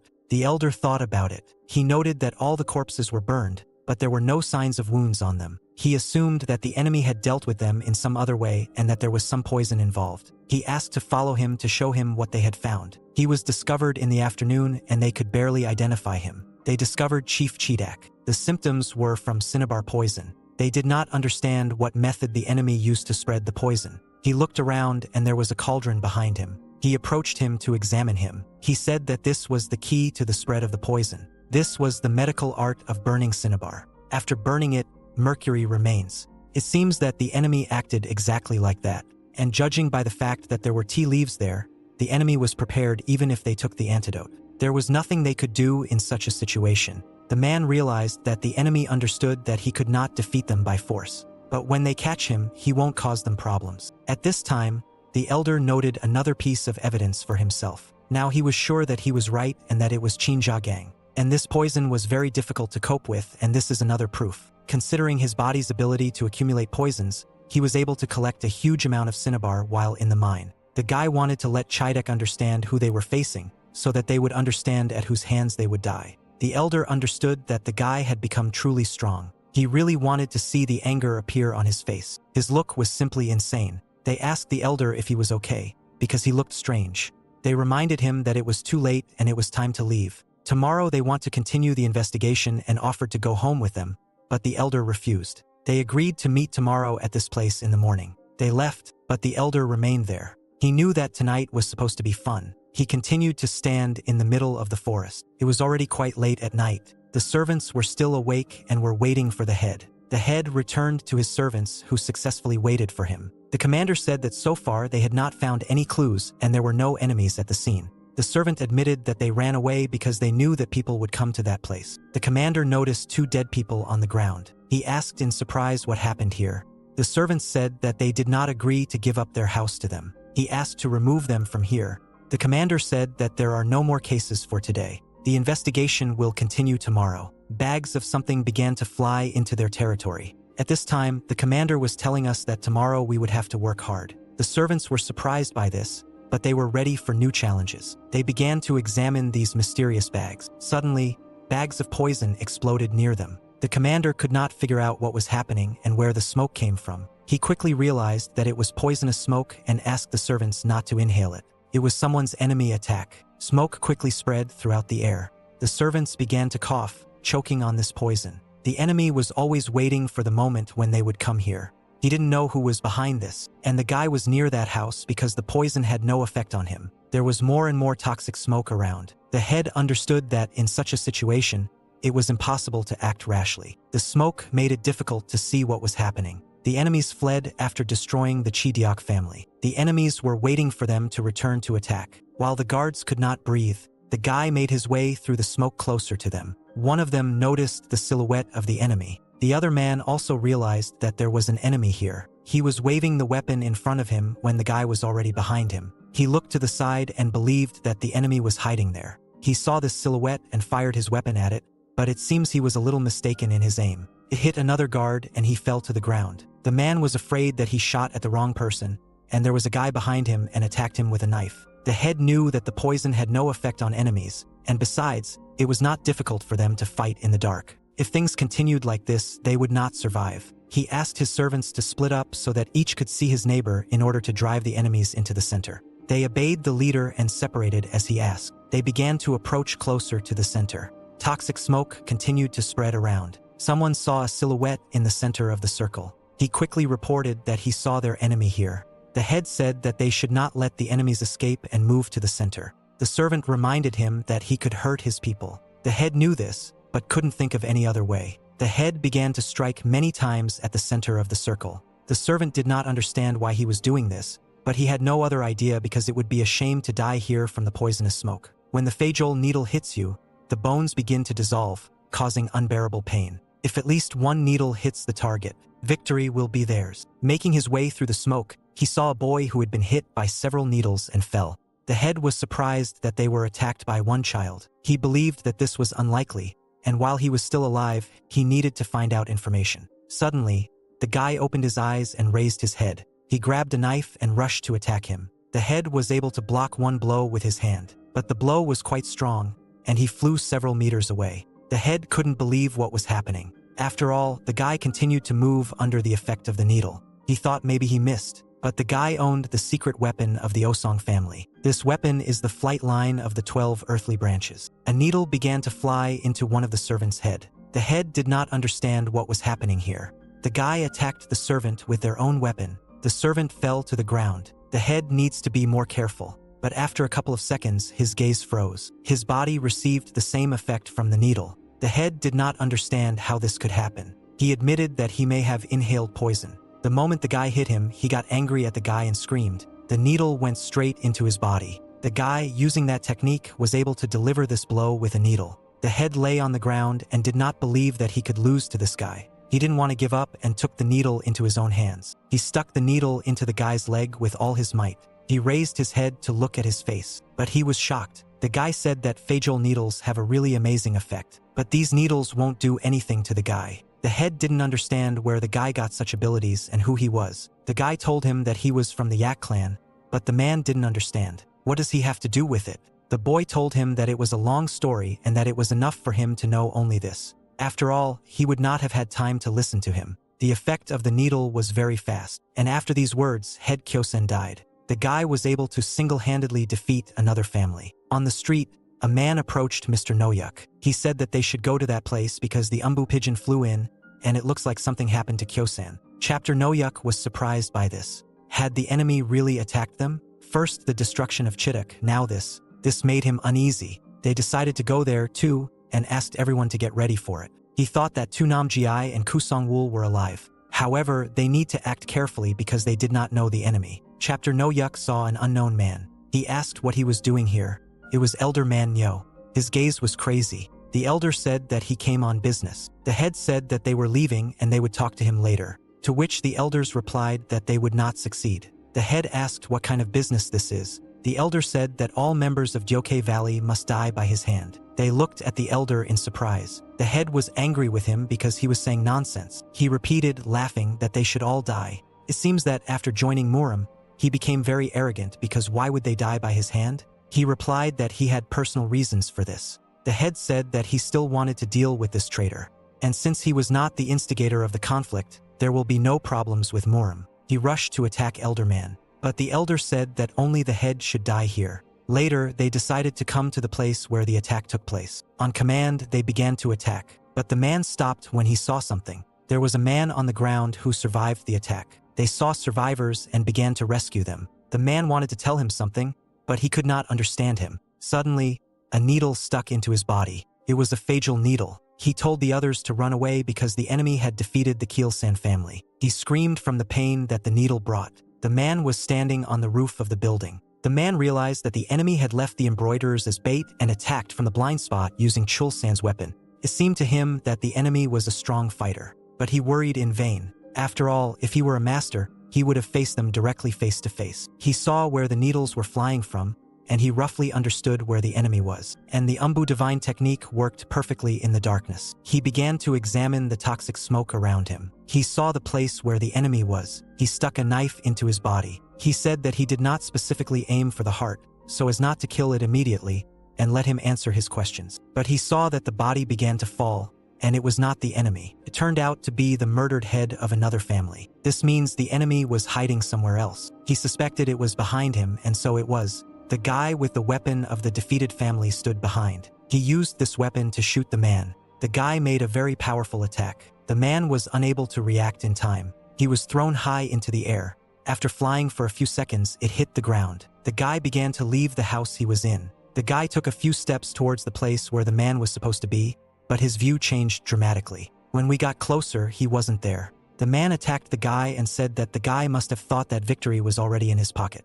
The guy tried to fight off the man. Suddenly, blood gushed out. Drops of blood began to drip onto the ground. But time returned to the conflict between the elder and the head. The elder cut off the attacker's hand and said that they decided to attack him without appreciating his abilities. Did he say that they were so weak to begin with or quietly nicknamed themselves part of the Dock Valley? The head did not understand how this happened. Everything happened so quickly. He thought that he used some kind of trick and asked others to attack. They began to take out weapons to attack him together. They started running towards the elder to kill him, but he was able to avoid their blows and they ran past. The attackers saw that he was missing. The head was greatly shocked by this. The warrior's face was cut. He struck at the attacking warriors. The head realized that this was not a trick at all. The elder said that he finally realized this. He approached him and asked if he knew the difference with true martial art.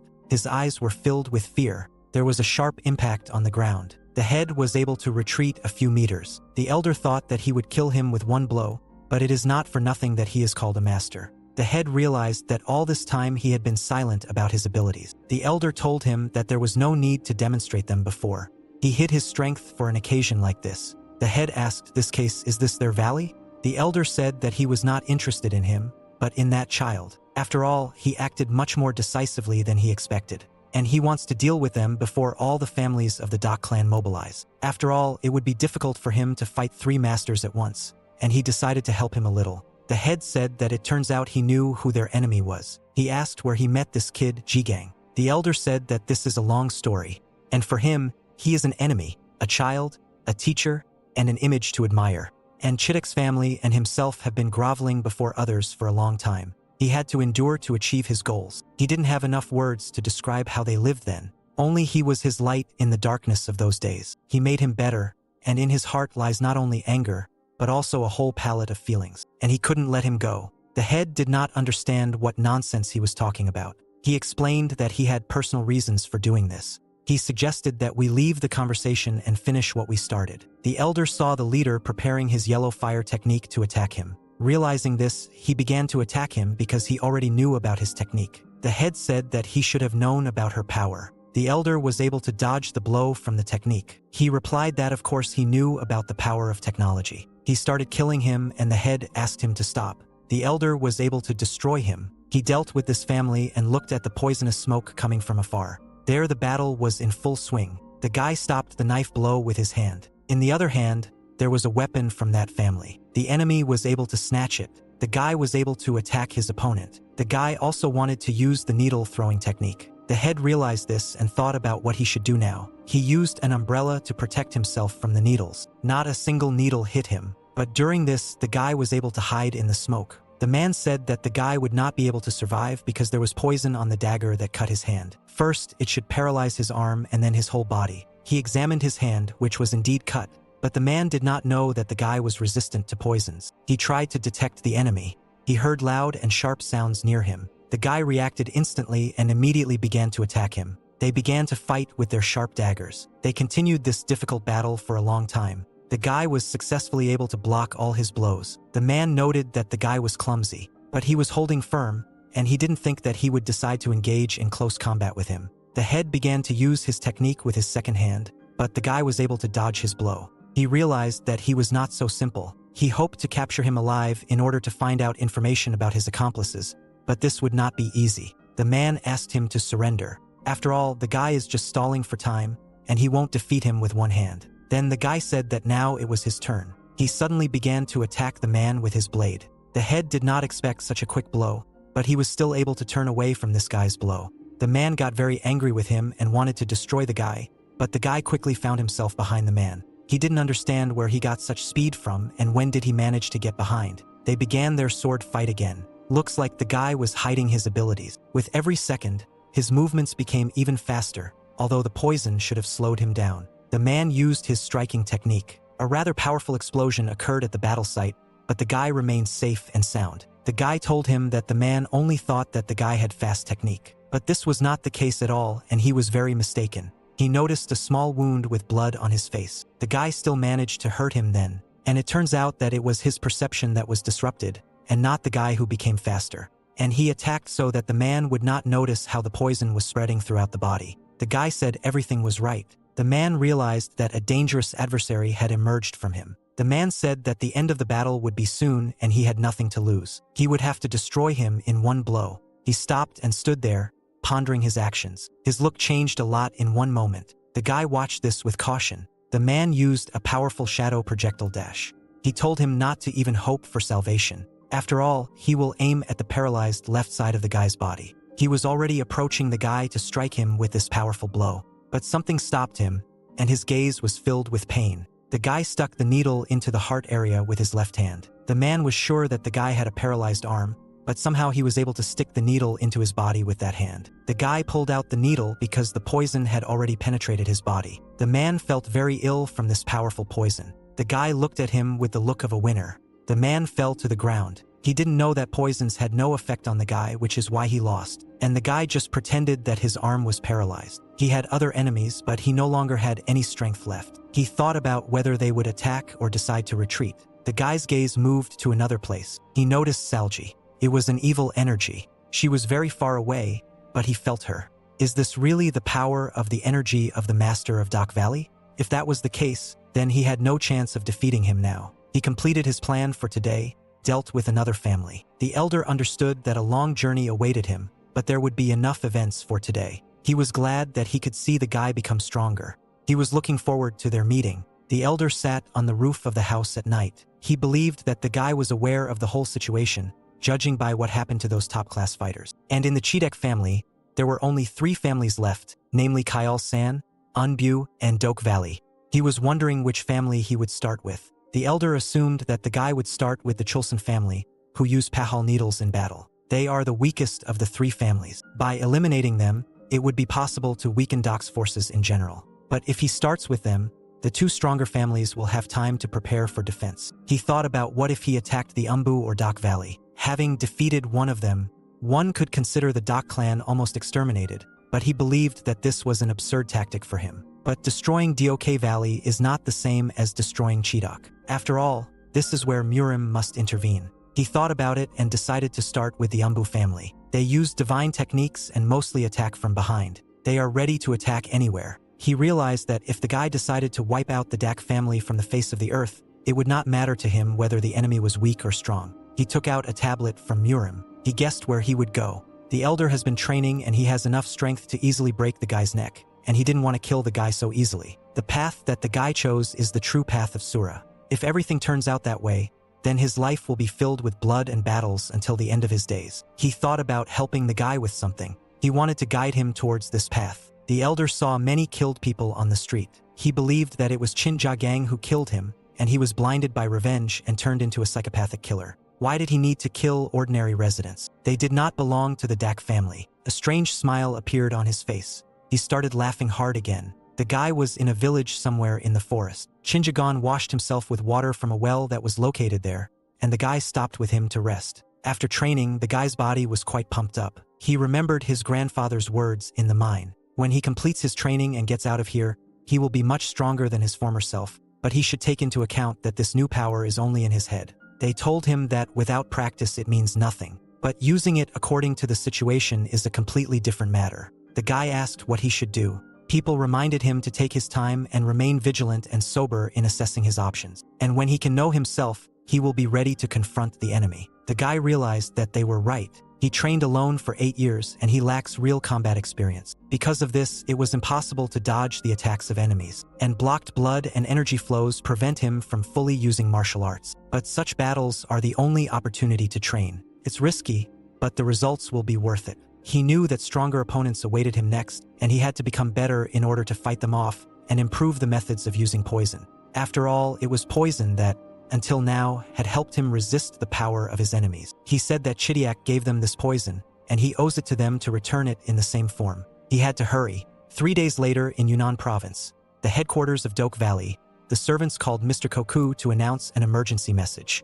The owner of the valley, Doke, was sitting at the table at that time. The servant wanted to tell about Mr. Noyuk. The servant said that during the investigation into the murder of the Chidiak family, Mr. Noyuk died. The owner was shocked by this news, and he also said that the fighters Chulsan and Nbu also died. The owner wanted to know what exactly happened there. He wanted to send his soldiers there to find out the details. He couldn't believe that Noyuk was killed, as well as Chidiak, although they were weak. It was strange.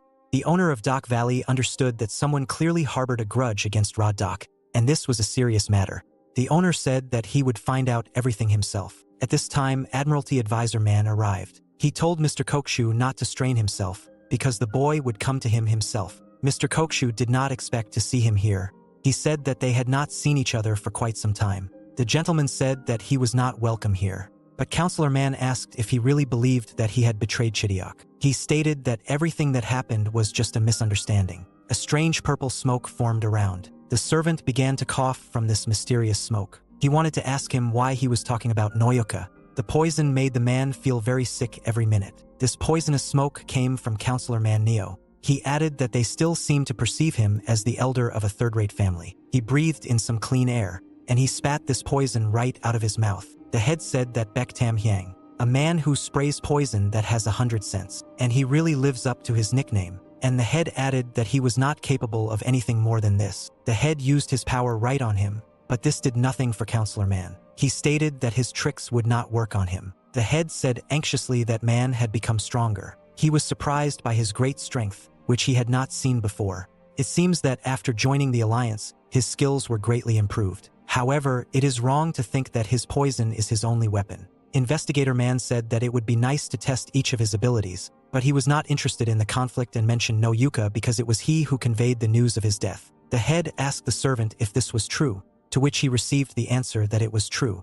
The head asked how Man Neo knew about what happened. He learned this because the Chidiok family is part of Murim. He took out a tablet that said Murim Union and said that he had come to the place as a researcher from the Union. The head listened to him carefully, and Man Neo said that upon arriving there, everyone was already dead, even civilians. The head asked who could have done this. Man Neo stated that he was not sure if it was the same person who destroyed Chidiok. However, he was sure that the enemy had his eye on all the Dok families. The head didn't understand why he was talking about the enemy in the singular. Man Neo said that from afar he saw him killing people like Sura. The head asked why he didn't grab him then. Man Neo stated that he was scared and if he died, there would be no witnesses to what happened. Man Neo was not afraid of his poison, but the enemy, on the contrary. He realized that he was the same cunning fox as he was before. He asked him about some useful information. Manyo said that he was not able to see him clearly, but he tracked where he went, and he's heading right here.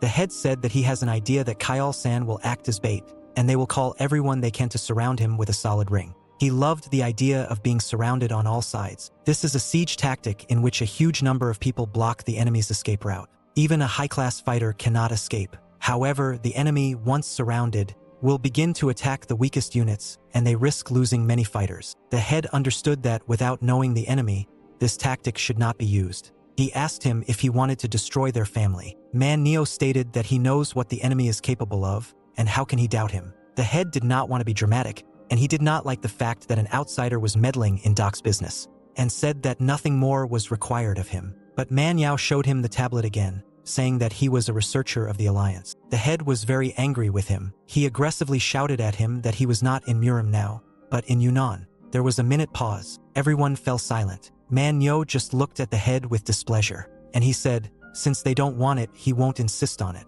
Man Yo just wanted to add something. He stated that the enemy was limping on one leg, and they need to beware of the lame. An investigator Man Yo left there. Wee John's reaction was expected because he was the one who weakened Chi Diok, lowered his influence, and also tried to subdue him by force, so he was very angry with him. Now the eyes of all the families were directed at Ki Il-san, and not at the Anbu. Investigator Man Naio was happy about this. For a guy, Anbu are very annoying individuals because you never know where and how they will attack. If it were him, he would attack the Anbu first to get rid of the element of surprise. He decided to go to him. He expected to see him angry. He gave the guy a chance that he could use as he saw fit. From Kakshavajan, all the DOK families received letters with instructions. They said that each family should assemble a detachment of 20 people to capture Salsu, who was heading to Kyolson. The man read this strange letter, and also that you need to beware of a suspicious lame man. Meanwhile, in the Yunnan settlement, people were working and collecting hay on one of the streets. There were servants on the tower who watched the workers so that they did not do anything wrong.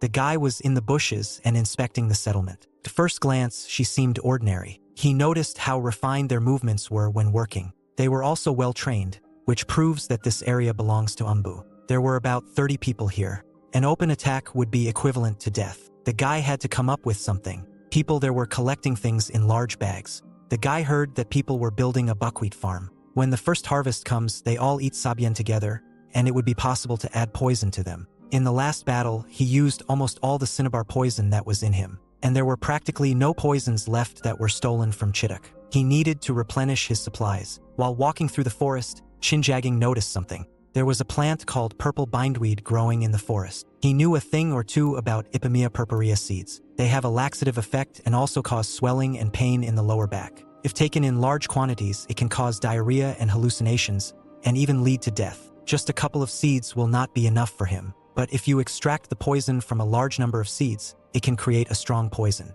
He ate one flower. This poison will be capable of easily killing 30 people. A few days later, near that place, the worker decided to wash the batch of cereal and come back. The worker began to rinse the cereal, thinking about how he would finally get his fill of sobian. The guy hid in the bushes at that time. He stabbed the worker using a poisonous needle. The man did not understand what it was. Jinja Gang calmly walked out of the bushes. The guy stabbed him to use his idea. An emergency situation has been declared in the settlement. During the day, people in the mountains discovered the corpse of one of their family members, who had gone to wash buckwheat. The dead man was poisoned, so there is every chance that Salsu could be behind this. People had to search the area. This was the order of the head of the family. The message that came from Doak Valley said that the enemy was heading towards Keelsun. This means it was probably false information, but he didn't care about that. After all, he believed that this villain would die at his hands. People began to search the area around the settlement. The guy was on the street at that time and saw the light from people's torches, but they didn't see him and walked past without even looking in his direction. The guy with the bag went on his way. He stopped at a well in that big village. This was the last poison he had left of all. The guy wanted to throw him into the water, but a sudden blow was struck on his hand. This knocked the bag of poison out of his hands. He had a piece of metal stuck in his hand. They turned to him saying that he was a rat and asked if he thought that they would not understand that he was hiding here. He invaded Umbu territory and tried to poison the well. They said the guy was trapped and couldn't get out. The head of the Umbu began to approach him and added that the guy had nowhere to run. The guy was alarmed because he needed to escape somehow. The guy was surrounded by soldiers. It was clear that the guy began to get nervous. The head noticed from his face that he did not understand how they found him. He thought his plan was to lure his men into the mountains and infiltrate the base. The head said that this would have happened if they did not have information about him. The guy realized that then he did not destroy all the enemies because information about him surfaced. He asked the guy if he was the one who destroyed Cheetiak. The guy answered positively. He also asked if he had brutally killed soldiers and civilians. The guy stated that he only killed soldiers but did not touch civilians and did not understand what he was talking about. The head told him not to pretend, because he killed them so that there would be no witnesses. The guy didn't understand what he was talking about. After he left there, did something happen there? He didn't argue with him and said that the main thing was that he was caught. The head asked why he needed to do all this and for what purpose. The guy threw a needle at the head's face, but he had enough reaction to grab the needle and avoid the blow. The guy threw a bag of poison on the ground. The poison began to spread. People began to choke on it. The guy, taking advantage of the moment, began to attack the servants. The other guards saw this and began to attack him. They had a fight. This was the Posam family. There was a strong energy scream. The head asked not to kill the guy because they need him alive, but they didn't understand how to get to him. After all, the guy was in a cloud of toxic smoke. The head used the combat projectile dash technique. He was able to hit the guy. The guy fell to the ground and people started approaching him. They grabbed the guy and said that they couldn't believe that 2 heads of families died from this child. The head dealt the guy several blows with his technique, which pierced his body. With this technique, he became immobilized. They locked him up and wanted to go to Dock Valley in the morning for interrogation. They were so excited to finally catch this guy. They closed the door to that room. They decided to go to the table to eat and drink in peace. Today, for some reason, even Sabian seemed especially tasty to them. The head was glad he caught him. At the upcoming meeting of the Dock family, they will be able to improve their situation. The guy opened his eyes. The servants saw that the guy had woken up and brought him food. They prepared so beyond, and it is their tradition to eat it during the harvest. The head of the family handed him over and asked him to eat when he could move. That's exactly what he asked me to say. He took it and started eating because his friend, with whom he was going to eat Sabian, died at the hands of the guy. And he doesn't deserve this food. He started kicking the guy. He wished him death because the guy did this. Suddenly the guy grabbed his leg. The guard did not understand how he was able to move, because he should have been immobilized. The guy said that trick didn't work on him. Suddenly, the guard started bleeding. He fell to the ground, not understanding what was happening and screaming in pain. The guy took his sword and said that they lost their brothers. But because of them, the guy lost everything he had. The guy thought it was fair. He screamed in pain. The guy raised his sword and said that they were just paying for their sins. The head's gaze changed sharply and was filled with fear. All his guards and workers began to fall to the ground and spit blood. Some even had white foam coming out of their mouth. Several people were already completely dead. They asked the head for help. The head broke his mug out of anger. He couldn't understand how this happened. He realized that his internal organs were damaged due to the poison. But when did they get poisoned?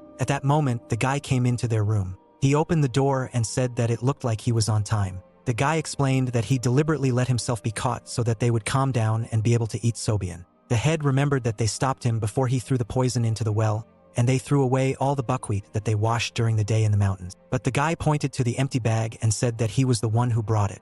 Inside, it was glutinous rice flour. He realized that it was just a disguise. So, Bian is made from buckwheat and rice flour. So, no one noticed that there was poison in it.